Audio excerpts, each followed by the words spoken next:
శ్రీ గురుభ్యో నమ. గురుబ్రహ్మ గురువిష్ణు గురుదేవ మహేశ్వర గురు సాక్షాత్ పరబ్రహ్మ తస్మై శ్రీ గురవే నమ. సదాశివసమారంభం వ్యాసశంకర మధ్యమాం అస్మదాచార్య పర్యంతం వందే గురు పరంపరాం. అపార కరుణాసింధుం జ్ఞానతం శాంతరూపిణం శ్రీ చంద్రశేఖర గురుం ప్రణమాముదానం. శ్రీ గురుభ్యో నమ. గణాధిపతయే నమ. నారాయణం నమస్కృత్య నరం చైవ నరోత్తమం దేవీం సరస్వతీం వ్యాసం తతో జయముదీరయేత్.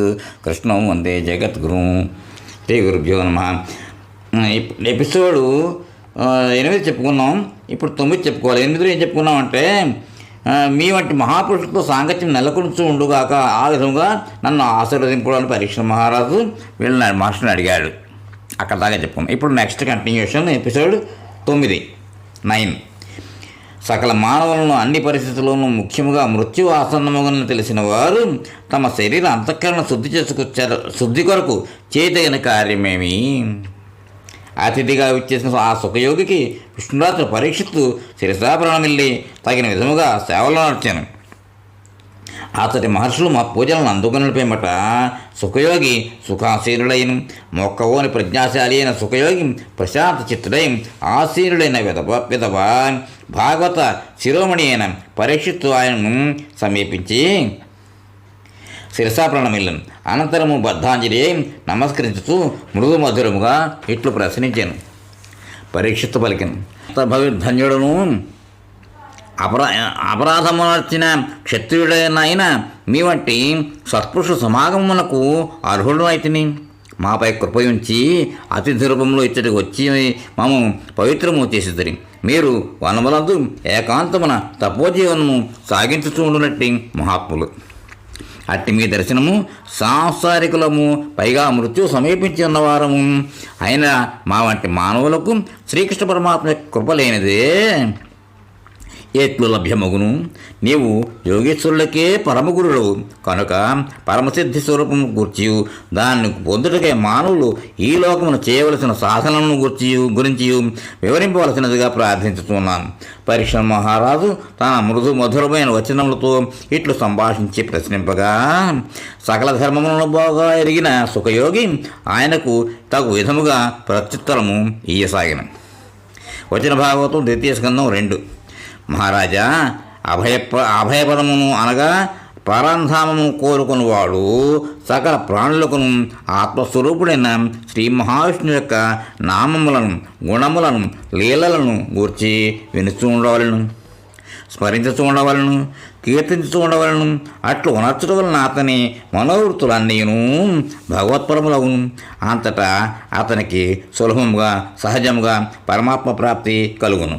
అందువలన జ్ఞాన భక్తి కర్మయోగములు అనువాన్ని ఆశ్రయించి తమ తమ వర్ణాశ్రమ ధర్మములను అనుసరించి మానవులు నిష్కామభావముతో తమ కర్మలను అన్నింటినీ భగవత్సేవలుగానే భావింపవలెను. ఫలితముగా మృత్యు ఆసన్నమైనప్పుడు శ్రీమన్నారాయణుడే వారి మనసులలో మెదులుతుండును. ఇదే మానవ జన్మ యొక్క అంతిమ ఫలము. శ్రీమద్భాగవత మహాపురాణం వేదతుల్యమైనది. ఇది భగవత్ప్రాప్తిని పొందు విషయమున సంజీవన్ వంటిది. అందువలన నేను ద్వాపరాంతమున పూజ్యులు మా తండ్రి గారైన వ్యాస భగవానుని వద్ద అనమాట దీనిని అధ్యయనం చేసి తిని దీనిని శ్రద్ధతో వినుట వలన శ్రోత యొక్క బుద్ధి పూర్తిగా నిర్మలమై భక్తి ముక్తి ప్రదాతైన భగవంతునితో సారూప్యమును పొందును. పూర్వము ఖట్వాంగుడు అని ఒక రాజర్షి కలడు. తన జీవితం ఇంకా 2 ఘడియలు మాత్రమే మిగిలి ఉన్నది అని తెలుసుకుని అతనికి తెలియవచ్చాను. ఆ స్వల్పకాలంలో అతడు తన సంపదలు, పరివారము మొదలు వానిపైన మమతా ఆసక్తులను పూర్తిగా త్యజించాను. ఆ ముహూర్త కాలంలోనే అతడు భగవత్ప్రాప్తికి అర్హతను సంపాదించి ఆత్మజ్ఞానమును పొందాను. విరాట్ పురుషుడే అనేక రూపములలో విరాజిల్లుతున్నాడు అన్న భావనతో ఈ విశ్వమును భగవంతుని ధ్యానం చేయవలెను. పరీక్ష మహారాజా, ఇంతవరకును భగవత్స్వరూప వర్ణనను విపులముగా వర్ణించింది. ఈ బ్రహ్మాండం విరాట్ పురుషుని యొక్క స్థూలదేహం ఇందు ఆ పరమాత్మ యొక్క అవయవములకు వేర్వేరుగా భావించుకొని ఆయన సగుణ స్వరూపమును దర్శింపవలను. ఇంకను ఆ పరమేశ్వరుని యొక్క ఆశ్చర్యకరమైన లీలలను దర్శింపవలను. ఆయన రూపమును నిరంతరము స్మరించుతూ ఈ జగత్తునందు పరమాత్మ తప్ప మరేదీనూ లేదు అను భావమును నిశ్చయాత్మక బుద్ధితో ధారణ చేయవలను. ఆ పురుషుడే అనేక రూపముల్లో ప్రకటమవుతూ ఉన్నాడని భావింపవలను. పరమాత్మయే సకల ప్రాణుల యొక్క బుద్ధి మొదలగు వృత్తుల ద్వారా సమస్త పదార్థమును విషయములను అనుభవించును. అతడే ప్రాణులన్నింటినీ అంతరాత్మ ప్రాణులన్నింటికి అంతరాత్మ. అతడు అద్వితీయుడు, స్వప్న ద్రష్టైన జీవుడు తనలోనే స్వప్న జగత్తునందు తనతో సహా అన్ని పదార్థమును భావించుకున్నట్లు పరమాత్మయే ఈ సమస్త జగత్తును తనలోనే కల్పించుకును.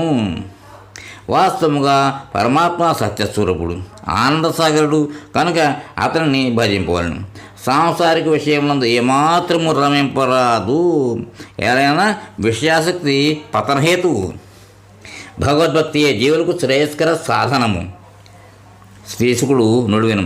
బ్రహ్మదేవుడు ధారణ ద్వారా భగవంతుని ఆరాధించి ప్రళయమునకు పూర్వము విశ్వ నిర్మాణము ఎట్లుండెను అదే విధముగా మరలా అతడు జగత్తును సృష్టించెను.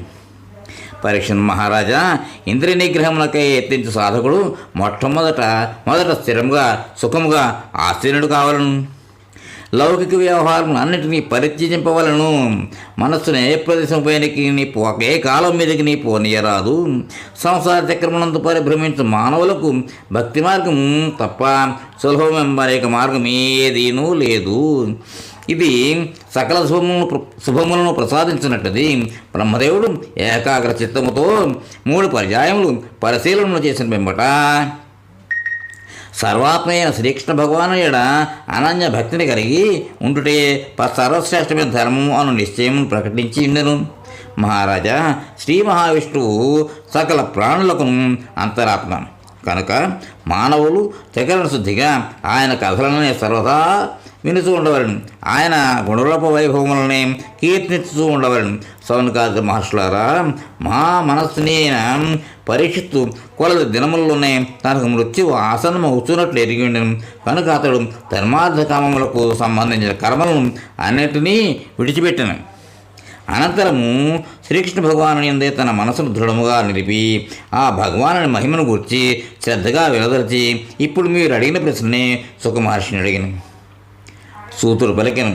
శ్రీహరి యొక్క గుణ వైభవములను వర్ణింపుని పరీక్ష మహారాజు ఇట్లు ప్రార్థింపగా సుఖమహర్షి శ్రీకృష్ణ భగవాను తన మనస్సునందు బాగుగా స్మరించుకుని ప్రవచనమును ప్రారంభించాను. వ్యాసుడు శ్రీ మహావిష్ణు యొక్క అవతారము. అతడు సర్వజ్ఞుడు. అతని ముఖారవిందము నుండి వెలువడిన జ్ఞానమయముకు ఈ భాగవతామృతమును సత్పురుషులు గ్రోలెదరు. అట్టి మహాత్ములైన వ్యాస భగవానులకు నేను నమస్కరించును. పరీక్ష మహారాజా, వేదగర్భుడైన బ్రహ్మదేవుడు నారదుని ప్రశ్నకు సమాధానముగా ఈ విషయమును తెలిపిండను. అంతకు పూర్వము శ్రీమన్నారాయణుడే స్వయముగా దీనిని బ్రహ్మదేవునికి ఉపదేశించిండను. ఆ భాగవత మహాపురాణమునే నేను నీకు తెలుపబోతున్నాను. నారదా, సూర్యుడు, అగ్ని, చంద్రుడు, నక్షత్రము, గ్రహములు మొదలైన స్వయం ప్రకాశమానులైన ఆ భగవంతుని నుండి తేజస్సును పొందియే ఈ జగత్తునందు వెలుగులు నింపుతున్నవి. అట్లే నేను కూడా ఆ పరమేశ్వరునిచే ప్రకాశింపచేయబడిన జగత్తును మాత్రమే ప్రకటింపచేస్తూ ఉన్నాను. వాస్తవముగా ఆ శ్రీకృష్ణుడే జగద్గురు. కృష్ణం వందే జగద్గురం. ఈ జగత్తునందుంటూ సమస్తము ఆ విరాట్ పురుషుని అవయవములే. 1000 భూత భవిష్యత్ వర్తమానములకు చెందిన విశ్వమంతయును కేవలము 10 అంగుళముల పరిమాణంలోనే వ్యాపించినది. సూర్యుడు తన మండలమును ప్రకాశింపజేస్తూ బాహ్యమును కూడా ప్రకాశింపజేయుచుండును. అట్లే పరమపురుషుడు పరమాత్మ కూడా సంపూర్ణ విరాట్ దేహమును ప్రకాశింపచేస్తున్నాడు. కల్పాంతమునందు వారందరూ బ్రహ్మతో పాటుగా ప్రకృతి యందు లయమునందెదరు. శాస్త్రమునందు 2 మార్గములు పేర్కొనబడినవి. అందులో ఒకటి అవిద్యారూపమైనట్టి కర్మ మార్గం. ఇది సకామ ఉపాసనల కొరకు నిర్దేశింపబడినది. ఇక రెండవది ఉపాసనా రూపము విద్యా మార్గము. ఇది నిష్కామ ఉపాసకుల కొరకు ఉద్దేశింపబడినది. మానవులు ఈ రెండింటిలో ఏదో ఒక మార్గమును ఆశ్రయించి భోగములను అందించినట్టే దక్షిణ మార్గం నుండి కానీ మోక్షము ప్రసాదించిన ఉత్తర మార్గం నుండి కానీ ప్రయాణించెదరు. అయితే ఈ రెండింటినీ ఆ పురుషోత్తముడు భగవానుడే ఈ రెండింటికి ఆ పురుషోత్తముడు భగవానుడే ఆధారభూతుడు. నేను ఆ పరమాత్మ నాభ్యందలి కమలం నుండి ఆవిర్భవించి తిని అప్పుడు నాకు ఆ పరమాత్మ యొక్క అవయవములు తప్ప యజ్ఞములకే కావాల్సిన వస్తువులు ఏవీను నాకు కానరాలేదు. అంతటి నేను ఆ పరమాత్మ యొక్క అంగములలోనే యజ్ఞ పశువును, యోపస్తంభమును, దర్భలను, యజ్ఞభూమి, యజ్ఞములకు యోగ్యము శుభప్రదము అయిన కాలమును నిర్ణయించింది. ఈ విధముగా యజ్ఞ సంభారములను ఆ విరాట్ పురుషుని అవయవం నుండి సమకూర్చుకుని వాటితో యజ్ఞస్వరూపుడైన ఆ పరమాత్మను యజ్ఞముల ద్వారా ఆరాధించింది. అనంతరం నీ సోదరులైన 9 మంది ప్రజాపతులు ఏకాగ్రచిత్తులై వ్యక్తరూపముగా ఉన్న విరాట్ రూపమునందు అవ్యక్తముగా ఉన్న అంతర్యామియందు ఆ యజ్ఞపురుషుని ఆరాధించింది. పిమ్మట ఆయా సమయముల యందు మనువులు, ఋషులు, పితృదేవతలు, దేవతాగణములు, దైత్యగణములు, మానవులు ఆయా క్రతువుల ద్వారా భగవానుని ఆరాధించింది. ఇక్కడితో ఈ ఎపిసోడ్కి విరామం ఇద్దాం. తర్వాత కంటిన్యూ చేద్దాం. స్వస్తి.